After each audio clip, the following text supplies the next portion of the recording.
राम राम जी। स्वागत है आपका मेरे यूट्यूब चैनल में। कैसे हो आप लोग? उम्मीद करती हूँ कि आप लोग बहुत अच्छे होंगे, स्वस्थ होंगे। और आज हमारे गांव में बहुत ज़्यादा सर्दी पड़ रही है और सर्दी पड़ने की दो वजह हैं। एक तो वैसे भी सर्दी पड़ रही है, दूसरी वजह है कि हमारे गांव में जो फुहारे चलते हैं उन फुहारों की वजह से भी सर्दी बहुत ज़्यादा पड़ती है।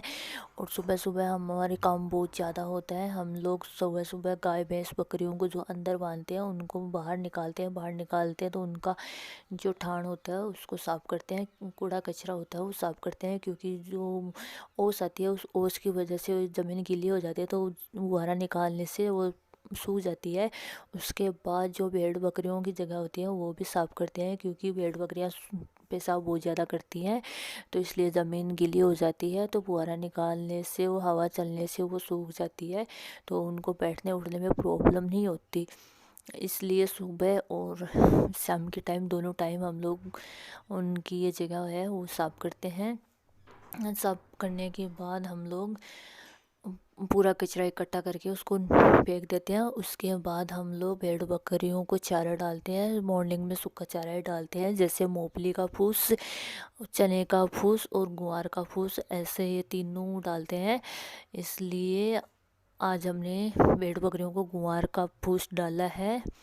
ग्वार का फूस डालने के बाद फिर मैं सुबह सुबह जानवरों को पानी और दाने गेरती हूँ तो वो गेर दिए। उसके बाद गाय भैंस का काम हो गया कंप्लीट। उसके बाद घर में झाड़ू का काम स्टार्ट हो जाता है तो जल्दी जल्दी करना पड़ता है, इसलिए जल्दी जल्दी झाड़ू निकालना पड़ता है, क्योंकि ऐसे काम कंप्लीट नहीं होता।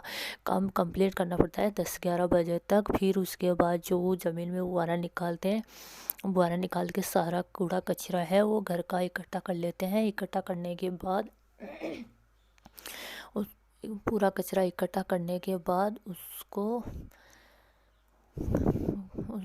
उस कचरे को सारे को किसी बर्तन में डाल लेते हैं। बर्तन में डाल के पूरे कचरे को और फिर उसको बाहर फेंक देते हैं। उसके बाद हमारा काम स्टार्ट होता है बर्तन साफ़ करने का, क्योंकि बर्तन बहुत ज़्यादा होते हैं। मॉर्निंग में दही के, छाछ के और दूध के, चाय के ऐसे बर्तन होते हैं बहुत ज़्यादा। और हम लोग ज़्यादा चूल्हे का यूज़ करते हैं तो हमारे बर्तन ऐसे काले काले हो जाते हैं, इसलिए टाइम लगता है और बर्तन भी बहुत ज़्यादा होते हैं। गैस का कम यूज़ लेते हैं, ज़्यादा चूल्हे का यूज़ करते हैं तो बर्तन ख़राब हो जाते हैं। और फिर बर्तन साफ़ होने के बाद हम लोग गायों को सूखा चारा डालते हैं। सूखा चारा हम बाजरे की कुत्तर डालते हैं तो कुत्तर डालते हैं जल्दी जल्दी पूरे गायों को। डालने के बाद हमारा काम स्टार्ट होता है गोबर का। और गोबर थोड़े लेट डालते हैं, थोड़े ऐसे धूप आ जाती है ना तो धूप में बाद डालते हैं गोबर, क्योंकि गोबर मॉर्निंग में बहुत ज़्यादा होता है। क्योंकि रात को वो जो अंदर बांधते हैं ना गाय भैंस को तो वो एक जगह ही बहुत ज़्यादा गोबर कर देती है तो मॉर्निंग में टाइम लगता है गोबर नागने में, इसलिए थोड़ा लेट ही पूरा काम कंप्लीट करने के बाद ही गोबर गेरते हैं। बहुत ज़्यादा गोबर हो जाता है तो टाइम लगता है उसमें। उसके बाद पूरी सारी गाय होती है उनको सारी गायों को सूखा कुत्तर गेरते हैं। सूखे कुत्तर गेरने के बाद जो शाम के टाइम हम लोग रिजगा लेके आते हैं उस रिजगे को मशीन पे काट के फिर सूखी कुत्तर में सारी गायों को सुबह मिला देते हैं।